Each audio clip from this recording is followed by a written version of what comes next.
Good afternoon, Standard 8 students. Today I shall be teaching you the poem Lines Written in Early Spring by William Wordsworth. Now, this particular poem is based in the season of spring. Early spring means during that time the arrival of spring, where the poet was sitting in an orchard or a grove in the forest, and he could hear different kinds of sounds. So, in the first line, he says, first two lines, I heard 1,000 blended notes while in a grove I sat reclined. Now, he's telling us, while he was sitting in a grove or in an orchard, he could hear 1,000 blended notes means musical notes. The sound of the birds chirping or twittering. It sounds very musical. So blended means matching or in harmony musically. Notes are those musical notes. Sa re ga ma pa da ni sa. These are the musical notes.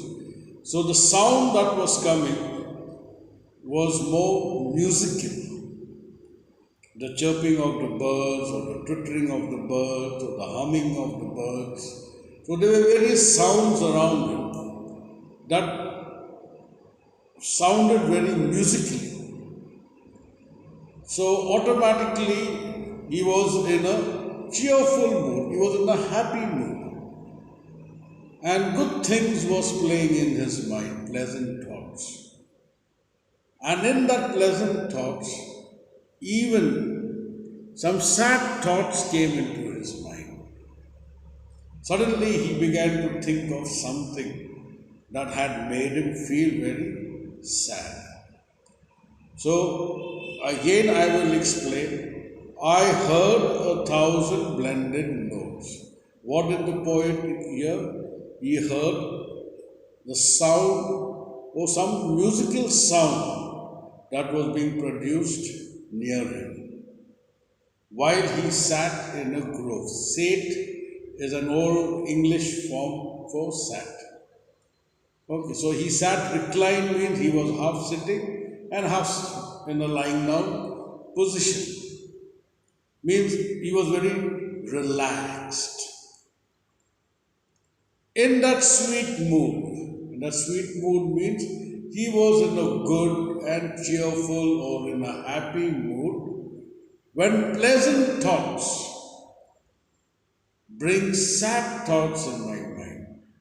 So while he was in a good mood, while he was having some pleasant thoughts, some sad thoughts also came into his mind. Now, what was the sad thoughts? What was troubling him? Why was he feeling so sad when he was in a good, cheerful mood? To her fair works did nature link.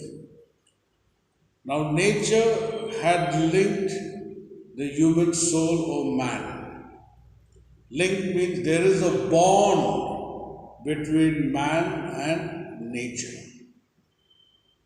That is the fair works God has made. There is a link that is shared between man and nature. The human soul that through me ran, because now when he was sitting in the midst of the forest, he could feel how happy he was while he was in a cheerful mood, how his mood blended with the surrounding atmosphere. Now, since he was in a good mood, now what was the sad thought? And much it grieved my heart to think. So when it grieved my heart, I feel very, very sad to think what man has made of man. What man has made of man. Now, when we look back, or when we look at the present scenario, what do we see? What man has made of man? What are we doing with each other? We are killing each other on the basis of religion, caste, creed, racial, all these things. When we have got a beautiful world to enjoy, we have made ourselves more greedy, selfish. We learn hatred. So, what man has made of man, what have we done to ourselves? Now, that was not God's plan. God's plan was that He created the most superior being on earth is man. We are superior than all the other creatures He had created in this world. But what are we doing to ourselves? That thought had grieved, had made the poet very sad. It is obvious, anyone does any harm to you will feel upset about it. Now he's talking about his surroundings. True primrose tufts in that green bower. The periwinkle trails its wreath, and 'tis my fate that every flower enjoy the air it breathes. Why are man unsatisfied or dissatisfied? We are never contented. We're not satisfied with whatever we have. We want more and more and more. But he said, look at these primroses and these periwinkles and all the flowers that are around. He says they are enjoying nature to its maximum. They're enjoying the air it breathes. That means they're enjoying their existence. They are grateful, they're thankful that they have got a little life to live and they're living it up to its zenith.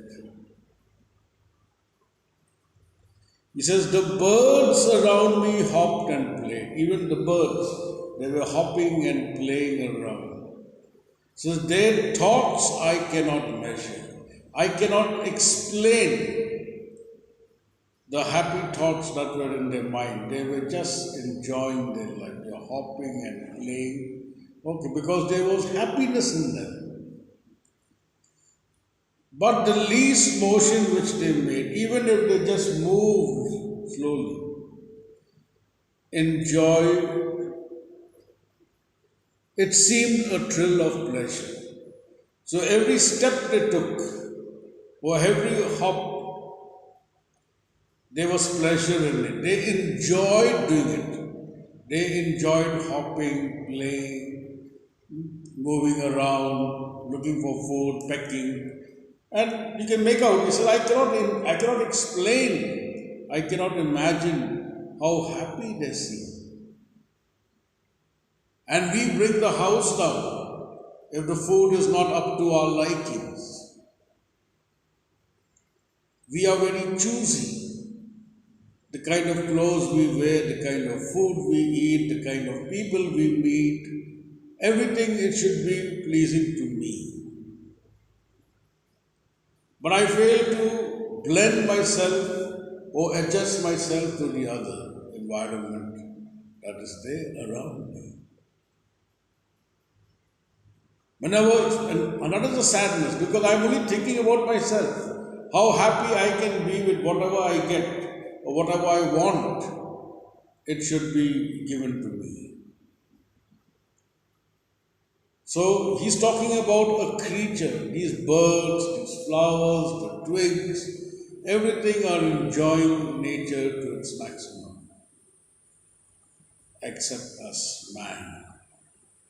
Man has broken that chain. Now man has begun even to destroy the forest, failing to understand that we get our oxygen from them. So I'll keep it till here, and then in the next period I shall continue, and I shall be sending you some notes of El Araira and the Black Rabbit of India today. Please write it down and learn. Thank you.